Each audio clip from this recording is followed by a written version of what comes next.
Welcome to the best survivor-like FPS games video. Now Vampire Survivors, the game that took the gaming world by storm with its absolute insanely simple gameplay, graphics and mechanics, or at least so we first thought. It's actually a well thought out concept that lets you go very deep if so want to. A gameplay loop that keeps rewarding you with new skills, powers, weapons, characters and levels as you go, and it happens at a very fast pace, making no moment feel dull and keeps the player constantly engaged and wanting to do just one more round.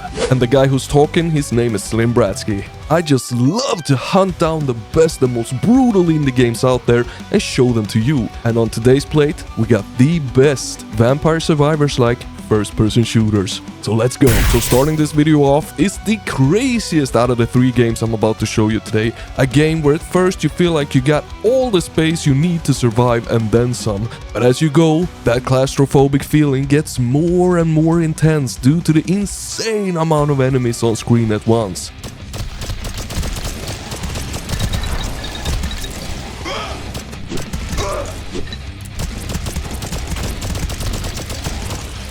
Now the fun thing is that each of these games that I'm about to show you today, they actually play quite differently from one another. So in Vampire Hunters, the goal is often to survive long enough for you to get an end objective, and while that objective differs from each map, once done, it means that you finish the level. And it's up to you how long it takes to finish it. Meaning, you could technically, if you want to, become indefinitely strong. And I simply love to feel like an unstoppable killing machine. There is no denying that. Where you see, you can hold an insane amount of weapons at once, and your primary weapons, they can be upgraded for as many times as you like, while relics and secondary weapons can max out. Now the variety in these things, they come in the masses. There's a ton of different weapons and relics, and it will literally take you hours upon hours to experience all of them, especially at max level.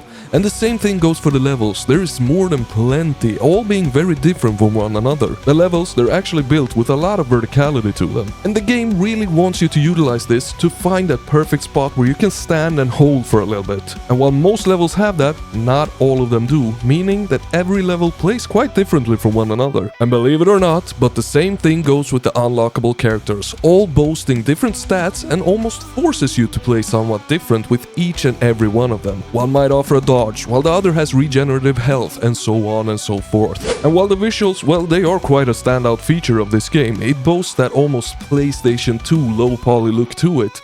And it actually does it quite alright. But where it really shines is in its upgrades, the weapons, the relics. The visuals of the weapon and relic holding is just fantastic. I love the fact that each weapon and relic is visible on the screen, and it looks like the player has a gazillion arms coming out from everywhere holding them.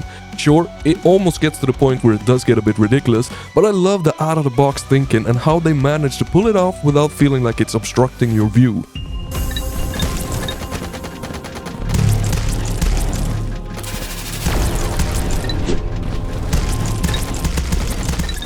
Overall though, I would say that this is probably one of the easier of the three games we will be exploring today.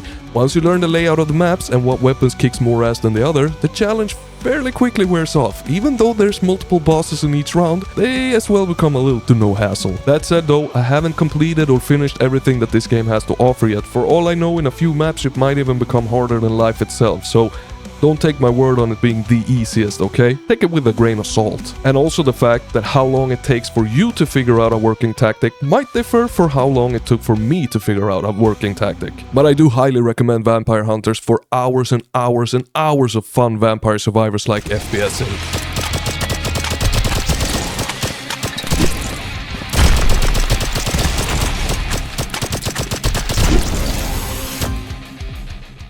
Now, on to the next game, which is Bloodshed.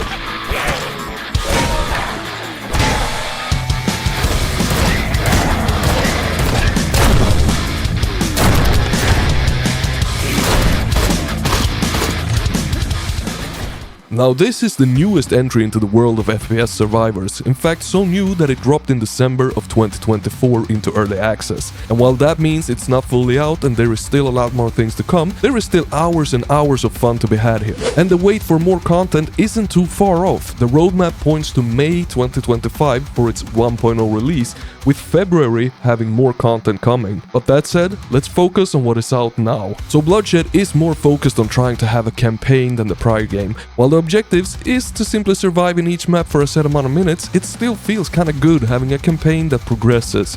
Each map, it tells its own story, and the end goal is clear. For each episode, one humongous boss needs to be taken down. Now each episode in this game contains roughly 5 maps, and only the first episode is currently out, but quantity doesn't always overwin quality. For you see, these 5 maps, they feel very well designed. They are gorgeous to look at, offer verticality and objects to utilize, but always make it so that you have to be on the move.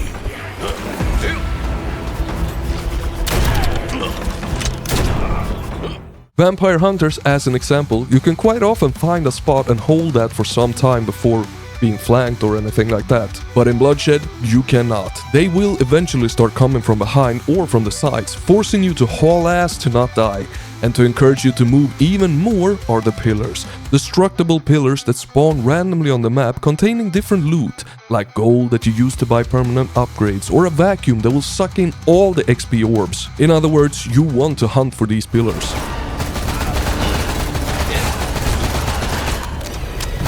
Now when it comes to the weapons and the abilities, well, Bloodshed actually has quite few of them as well compared to Vampire Hunters. But yet again, more is coming, and what is here feels exceptionally polished. The weapons, they range from Desert Eagles to double-barrel shotties, while the abilities, they summon down tombstones at your foes or throws out bear traps that will trap them, and the different characters that you can unlock utilizes the different weapons and abilities better or worse in their own way. And the game just does an exceptionally well job at telling you this in an easy and understandable way, making it super easy to pick the character that suits your playstyle the most for that maximum amount of fun. So Vampire Hunters is the wild and crazy sibling that just has no end to its craziness, while Bloodshed is a more focused and polished experience that lets you go wild but in a controlled manner. Oh, and not to be forgotten, Bloodshed clearly takes inspiration from games like Blood and Duke Nukem with its superb cultist enemies and one-liners. And with that said, let's move to the next game. A game that offers a unique mechanic that never in my wildest dreams I thought were gonna work in a boomer shooter like game. And to my knowledge, still no game has had a mechanic like it.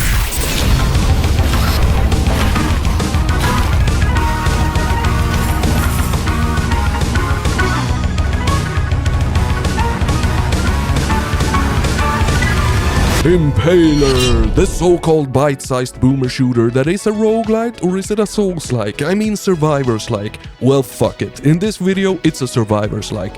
It's a game where you enter the one same arena every time. You fight off hordes of enemies in waves, and after each wave, depending on how much money you collected, you can afford temporary upgrades that last the run out. Much like XP balls in any other Survivors-like game. Then, depending on how well you performed in your run, you unlock new weapons and upgrades. Simple, but an effective formula.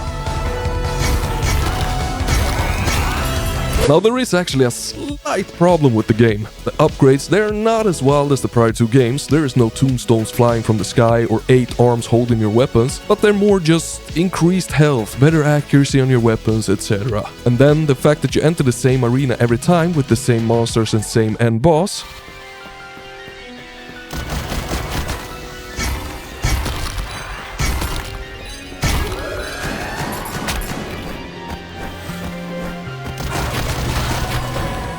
But then, there are some massive good things about the game as well. The arena you enter, it changes its layout for each wave. Pillars come down from the sky to form obstacles. Saws go back and forth on the ground that damages both you and your enemies. Explosive barrels come forth, and as time went on, Impaler Gold was released as a free package of content, adding more weapons, abilities, and a brand new mode called Collectathon in the game.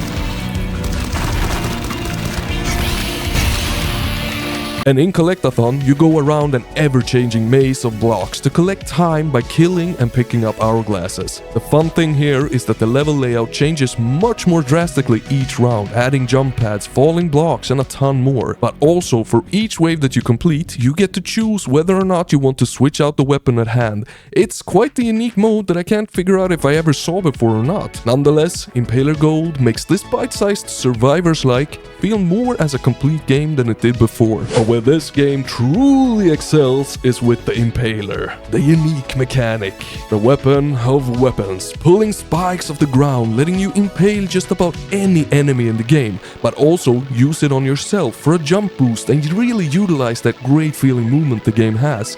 It's a wonderful tool that just works. In all honesty, I was so afraid of it when I first saw it. I couldn't cope how a weapon like that would feel good in a boomer shooter-esque game. But boy oh boy, does it work like a freaking charm. So all in all, with the asking price of 5 buckaroonies, it's hard to go wrong with Impaler. Friends, thank you a million times for watching all the way to the end. I freaking love ya. And for more like this, hit that like, subscribe, join the Discord link down in the description. And remember, Papa Slim loves ya. Over and out.